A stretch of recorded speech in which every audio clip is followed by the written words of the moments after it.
Hi, and welcome to the Frank and Lizzie Show. I have the honor of sitting with Frank today. We're at SAWC Fall, and we're going to be talking about a technology that's going to make life a lot easier for clinicians at the bedside. So I think, Frank, you know, for years I've been passionate about pressure injury prevention. I was the lead of my health system that kind of determined the decision trees of who gets what intervention and why. And of course, I know you've done a lot of work in pressure injuries, particularly with nutrition as well. Mm-hmm. And you know, Liz, what I really see out there is that there's still a problem across the continuum of care, despite all the increased awareness. Yeah. So I agree with you. And because of all the work that you've done, it really rubbed off. God. So today we have the honor of interviewing Martin Burns, who is the CEO of Bruin Biometrics, and he's going to talk to us about the Provisio SEM scanner. Welcome, Yes. Martin. Thank you very much to both of you. It's lovely to be here. Well, first and foremost, Martin, you know, I want you to share with the audience and I what this Provisio SEM scanner is. Well, here it is, and I'll demonstrate it to you in a minute. But what it is a way of detecting damage that's occurring underneath the skin surface that actually is microscopic, so very, very hard or actually impossible to see from the naked eye. So the whole idea behind it is really simple.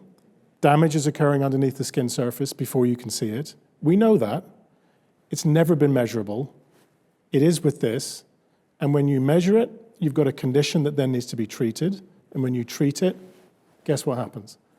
Skin remains intact. Nurses are then equipped with the information that they use for their best practice. Nurses are trained to treat. This gives them the information to treat, and they're really good at it. I like that. Yeah, I like that too.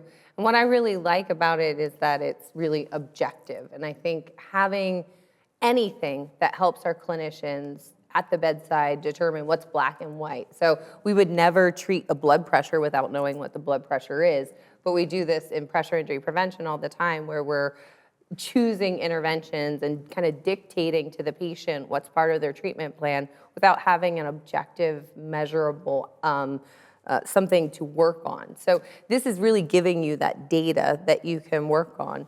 And just for our audience that may not know, SEM of the SEM scanner? Subepidermal moisture. Okay. And by the way, you guys as clinicians won't ordinarily think of SEM, but you will think of persistent focal edema.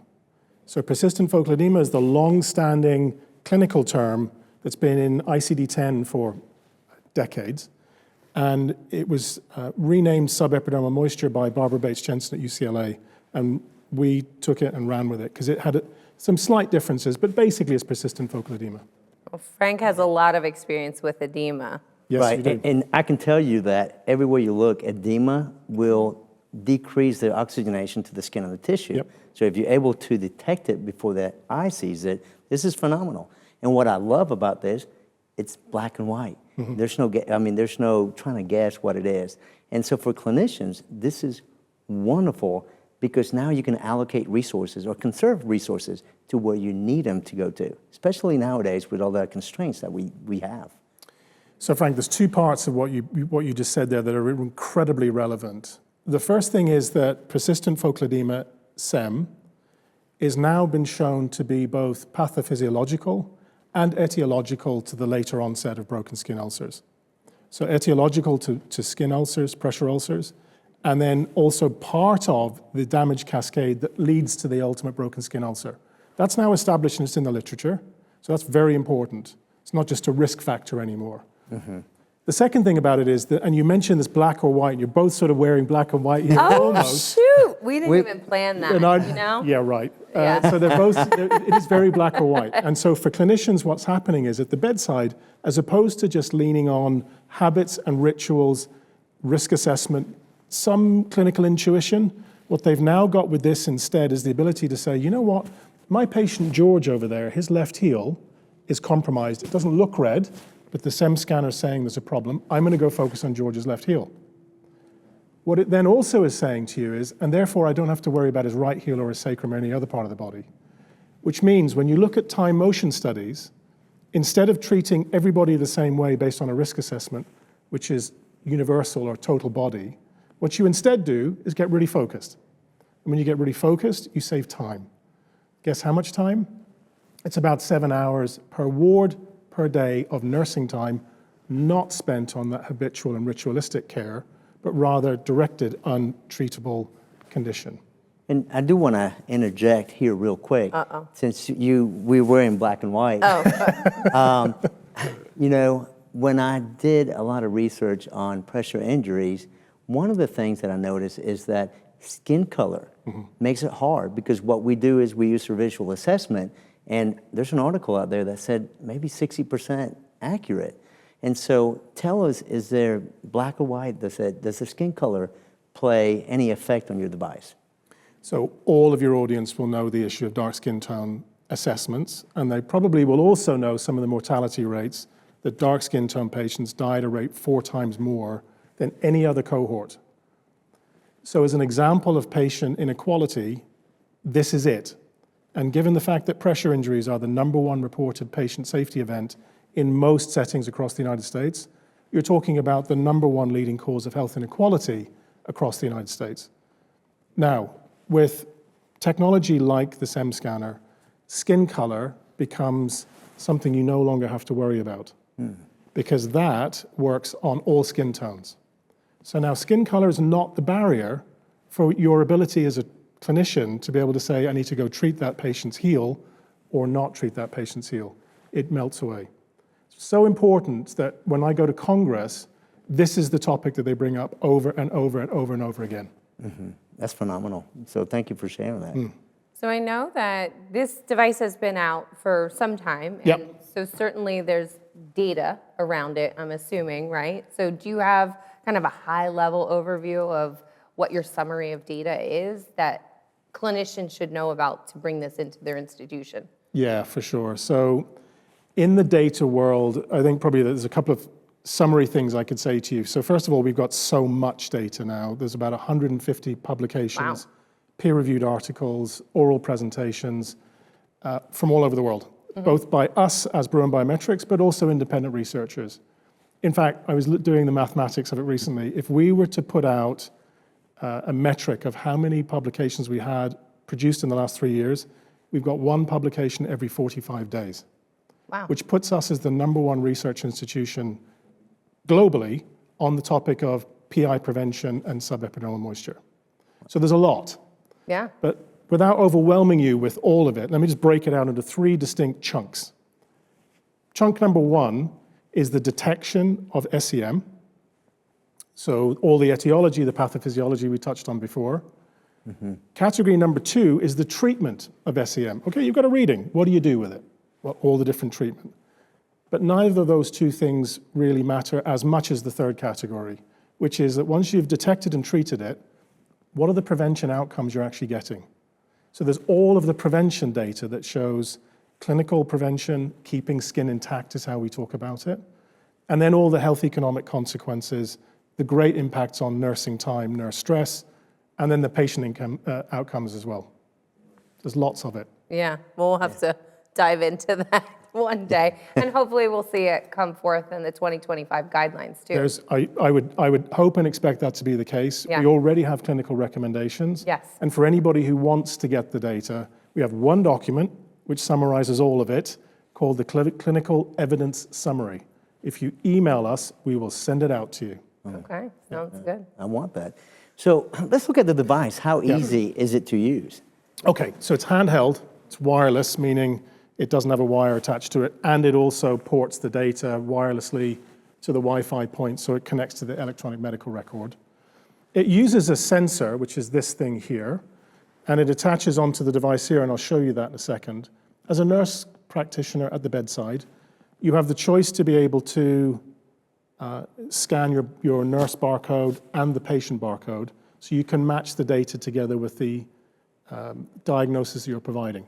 So what you do is you take the sensor, it comes in a little package like this, and you put it on the device. Easy. And then you just press go.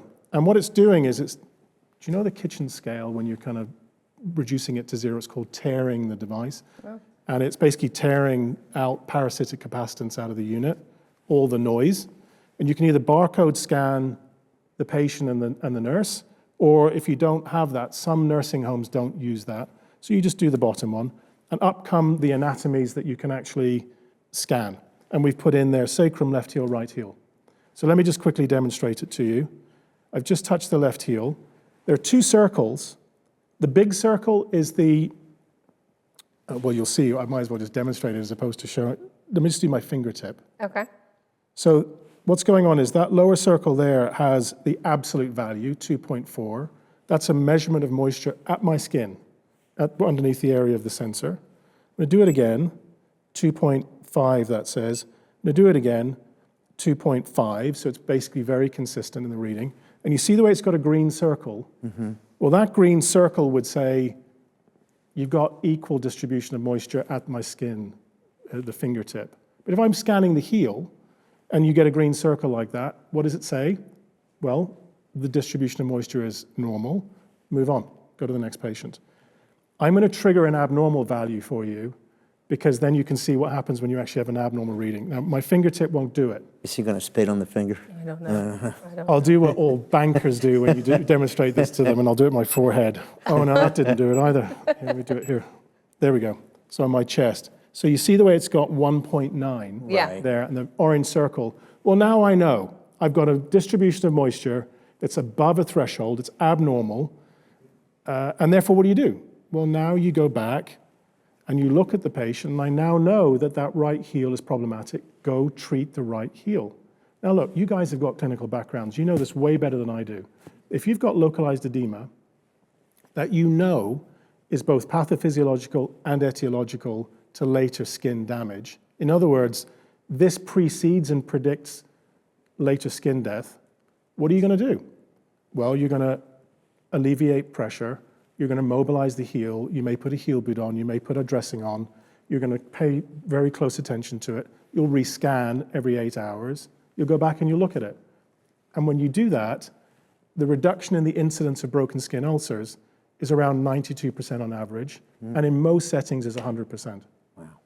Well, certainly, I think the impact of preventing a pressure injury, that's huge. That's kind of the personal thing on it, that we want to help our patients. We want to stop that. I'm going to put a business hat on for a minute and say that really you're helping the diagnostics about diagnosis. Because if I'm doing this to my patient on admission, now I have a present on admission, which we know here in the States, it's a big deal, whether it's a hospital acquired or a present on admission. So I think that's also part of the glory of it, is not just that you're preventing pressure injuries, but you can also say, yo, you came in like this. And certainly in the amount of legal work that we do, and being in my field, I've seen plenty of it where it's pulling hairs of where this happened and how it developed. And so I think this is a great technology to help us really diagnose, and hopefully physicians then can get on board. We've seen just such a lack of education around pressure injuries and how to diagnose or stage. And so having this delta of, is it 0.6, right? 0.6. 0.6 is kind of that defining delta that says you're in trouble or you're not. Correct. Yeah, and it's color-coded It for is those of us color-coded. that don't know how to read. So, yeah. Yeah, and actually, I wish now that my hospital has that, because I don't know if I told you, but I fell, and when I landed, I had fractures. And so when I went to the ER, the first thing I said was, "You're going to turn me. You're going to make sure my heels don't break up," and And I'm looking at these people going, so I wish I had that, because I'd be demanding every hour, scare me. Yeah, for sure. Exactly. So just briefly, the present on admission testing is a really big use case, actually. We see that all the time. And the Medicare penalty 1%, based on the PSI 90 composite risk assessment measure, is back again, which means there's a 1% penalty if you have stage 3 and 4 pressure injuries. Present on admission anyway is actually complicated because of the time window you have to do it in. And it's very fast moving, as you know. Yeah. But actually, what we see in the dozens and dozens and dozens of systems all across the US using this is that issue has been sharply reduced. And then it has consequential actions based on where you were going on insurance premiums in particular. So the risk profile for that system goes down, and it starts from the door. Wow. That's great. Yeah. Well, Thank you so much for coming and explaining all this. I think the audience is going to eat this up, quite literally. I think it's going to be a great technology to integrate, and we look forward to hearing more about it in the 2025 guidelines. Yeah, and From thank your you so lips to much. God's ears. I've been hearing a lot about the device and you, so I'm glad that you were here on our show. And Thank you for glad the to meet invitation. you. Yeah, thank you very much, and thank you, Liz. Be sure to like and subscribe to the Frank and Lizzie Show for more content and to get any updates from Provisio.